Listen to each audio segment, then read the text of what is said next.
이제 다시 전 세계가 이 언어 프로그램을 통한 AI 컴퓨터로 인하여서 이제 언어의 문제, 언어의 장벽들이 무너져 버리게 된 겁니다.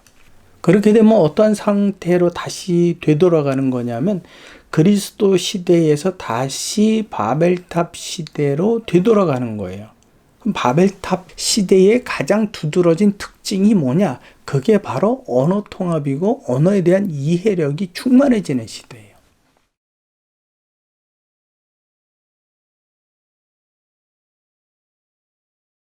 예, 안녕하십니까. 들풀북수 출판사에서 진행하는 들풀지기의 생각입니다. 요즘 아주 핫한 이슈가 있죠.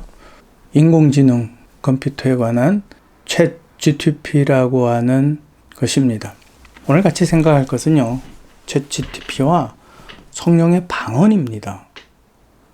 여러분, 이것을 여러분이 꼭 기억하셔야만 합니다. 성령의 방언은 임의대로 발음을 내는 게 아닙니다.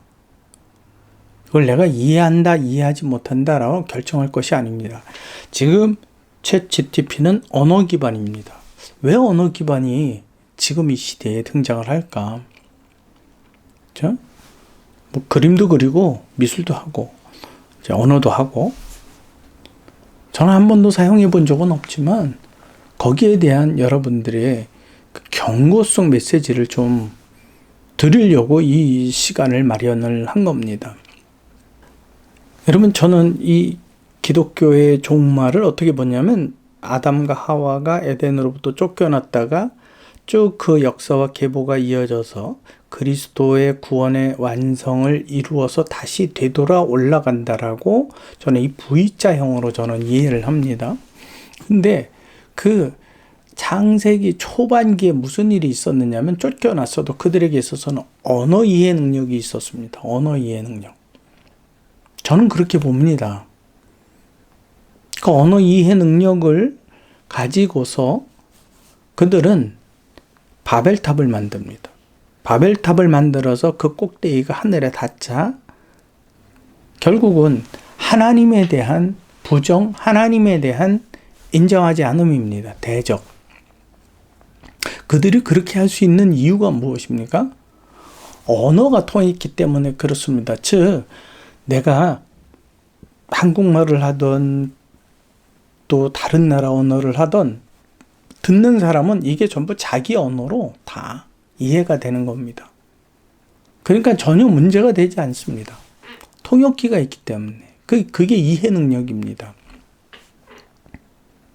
그래서 그들이 탑을 쌓다가 하나님께서 강림하시죠. 그리고 그들을 온 땅에 흩으실 때 그 이해 능력을 거두어 가십니다. 그래서 그들에게는 언어가 통하는 사람끼리 모여 하나님께서 창조하신 이 땅에 흩어지게 되는 겁니다. 그게 지금의 민족들을 또 나라들을 이루는 거죠. 그러다 보니까는 이제 언어가 벽이 생기겠죠. 그 언어가 소통이 잘 안 되겠죠. 그러니까 하나님을 대적하는 일이 전 세계에 동시적으로 일어나질 않고 부분적으로 일어나고 있었습니다. 그런데 사람이 이제는 신을 만들어야 되는 겁니다. 그 신의 조건은 물으면 대답해야 돼. 자기 뜻대로, 사람의 뜻대로 대답해 줘야 되는 거예요. 여기에 관해서는 조금 또 다시 그 하나님의 형상, 사람의 원죄라는 책에서 설명을 하겠지만 이제 다시 전 세계가 이 언어 프로그램을 통한 AI 컴퓨터로 인하여서 이제 언어의 문제, 언어의 장벽들이 무너져 버리게 된 겁니다. 그러니까 내가 특별히 언어를 할 필요가 없게 되는 거예요. 왜냐하면 이 프로그램으로 전부 번역이 가능하게 되기 때문에. 그렇게 되면 어떠한 상태로 다시 되돌아가는 거냐면 그리스도 시대에서 다시 바벨탑 시대로 되돌아가는 거예요. 그럼 바벨탑 시대의 가장 두드러진 특징이 뭐냐? 그게 바로 언어 통합이고 언어에 대한 이해력이 충만해지는 시대예요. 지금 바로 이와 같은 시대가 되는 겁니다. 그것 때문에 제가 성령의 방언이라는 책을 쓴 거예요. 근데 여기에서 이처럼 그들이 서로 알아듣지 못하는 언어가 등장을 합니다. 이 언어가 등장할 때마다 하나님께서 심판하셨다라는 증거가 되는 거예요. 그것이 서로 알아듣지 못하게 되었다라는 건 하나님이 개입하셔서 심판하셨다라는 증거라는 말이에요. 그래서 북이스라엘과 남유다가 아수르와 바벨론에게 멸망당할 때도 그들이 알아듣지 못하는 말을 사용하는 민족으로 인하여서 그들은 멸망을 당한 겁니다. 이것은 신명기서에 하나님께서 모세를 통해서 이미 말씀하신 거예요. 너희가 가나안 땅에, 약속의 땅에 들어가서 나를 섬기지 않을 때에 내가 너희가 알아듣지 못하는 말을 사용하는 그 이민족들을 통해서 너희를 심판할 것이다. 그러니까 이와 같은 상황들을 보게 되면 알아듣지 못하는 언어가 등장하는 걸 보면 이게 바로 뭐라고요? 하나님의 심판이구나. 근데 예수 그리스도 이후에 이제 부활하신 후에 제자들이 모였을 때 성령의 말하게 하심을 따라서 그들은 방언을 하게 돼요. 근데 그 방언이 다른 사람에게는 그들의 언어로 듣고 이해하게 할 뿐만 아니라 그렇지 못하는 상황까지도 발생을 합니다. 여러분, 이건 굉장히 중요한 겁니다. 성령의 말하게 하심이에요. 그분의 뜻대로 말하게 하심이에요. 그것은 저와 여러분들이 이해하라고 주시는 게 아니라 하나님의 심판의 표적으로 주신 겁니다. 왜요? 여러분, 아까 이야기했듯이 바벨탑 처음에 언어 이해, 그곳으로 바벨탑을 쌓았다 그러죠? 이제는 AI 컴퓨터로 인하여서 지금 이야기하는 챗GPT 같은 프로그램들을 통해서 언어가 이제 장벽이 없도록 만들어가는 거죠. 그러면 그것이 전체적으로 누구를 대적하는, 하나님을 대적하는데 쓰여지게 되어 있습니다. 사단은 결코 그 바벨탑 사건에서 자신이 사람을 격동시켜서 그 쌓게 했던 바벨탑, 하나님을 대적하고자 쌓았던 그 바벨탑 중간에 무너졌잖아요. 짓지 못한 거죠. 완성하지 못한 걸 포기하지 않았습니다. 그걸 다시 세울 겁니다. 근데 그때 심판하셨던 하나님께서 이제는 완전한 심판을 하시기 위해서는 그 심판의 증거가 뭔가가 있어야 돼요. 그 심판의 증거, 하나님께서 심판하신다는 증거가 뭐예요? 알아듣지 못하는 언어가 존재해야 되는 거예요. 이 땅에. 그래서 사람의 힘으로, 사람의 능력으로는 절대 통역할 수 없는, 어떠한 말인지 알아들을 수 없는 그 언어가 있어야만 합니다. 요한계시록에도 요한이 그 전국에 올라갔었을 때에 구원받은 자들이 노래를 부르고요. 그들이 서로 말을 하는 소리를 알아듣지 못해요. 말은 있는데 알아듣지 못해요. 이 세상에 속하지 않은 언어가 존재하는 거예요. 그걸 통해서 하나님의 심판이 반드시 곧 온다라고 하는 증거로 주신 게 바로 성령의 방언입니다.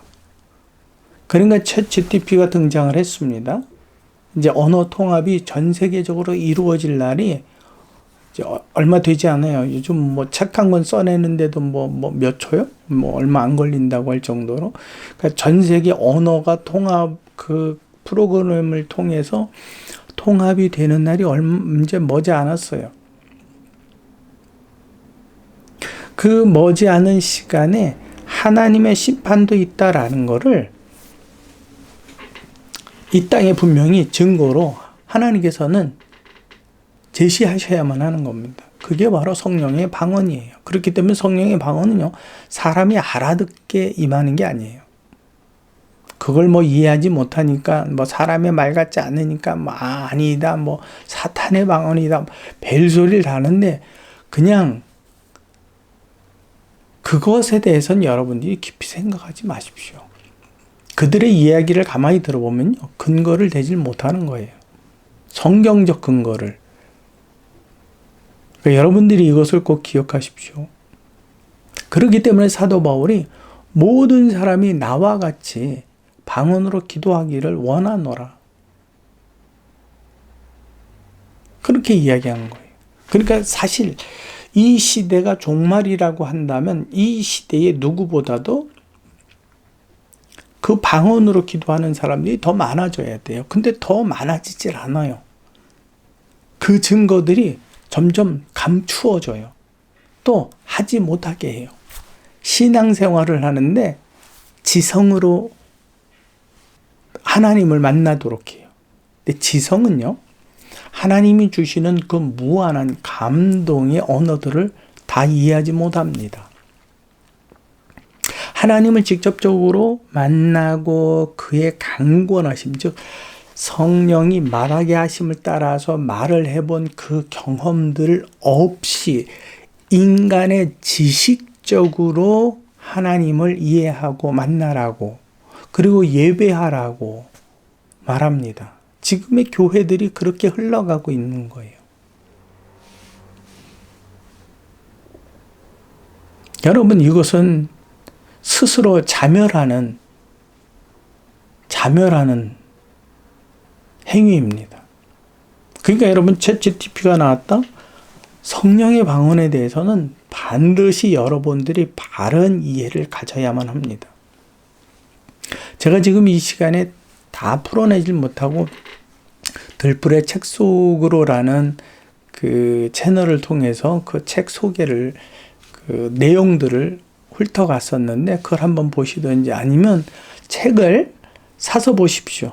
지금 책을 사실 너무 팔리지 않아 갖고, 그래서 그냥 배송비로 지금 어떻게 해서든지 그 한 사람이라도 이 책을 읽고 하나님 안에서 이 시대를 제대로 분별하고 성령의 방언을 바르게 이해할 그 한 사람이라도 있었으면 좋겠다는 안타까운 마음으로 배송비만으로도 지금 책을 배송해 드리려고 합니다.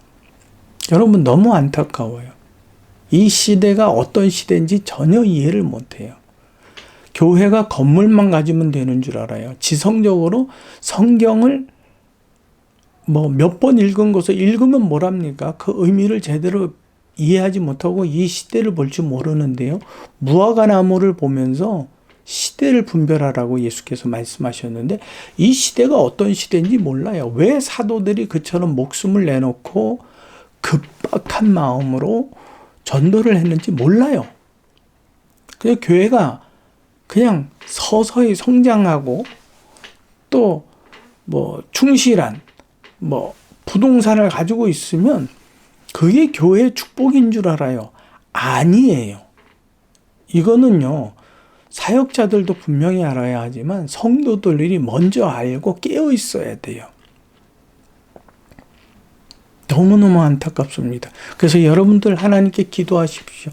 내가 하나님을 만나기를 원합니다. 이 시대의 마지막 가운데 하나님의 심판의 증거가 되는 그 성령의 방언을 내게도 허락하여 주시옵소서. 그리고 여러분들이 하나님께 간구해야 돼요. 간구한다라는 말은요, 최소한 자기 기도 소리가 자기 귀에는 들릴 수 있을 정도로 기도하라는 거예요.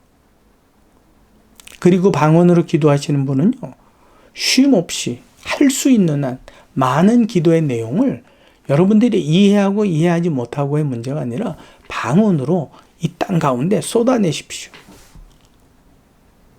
그것은 그분께서 원하시는 사인이에요. 우리의 어떠함과는 상관없어요. 우리의 어떠함을 위하여서는, 그래서 사도 바울이 예언의 영을 더 사모하라고. 그 예언의 영은 뭐냐면 위로의 영입니다. 권유의 영입니다.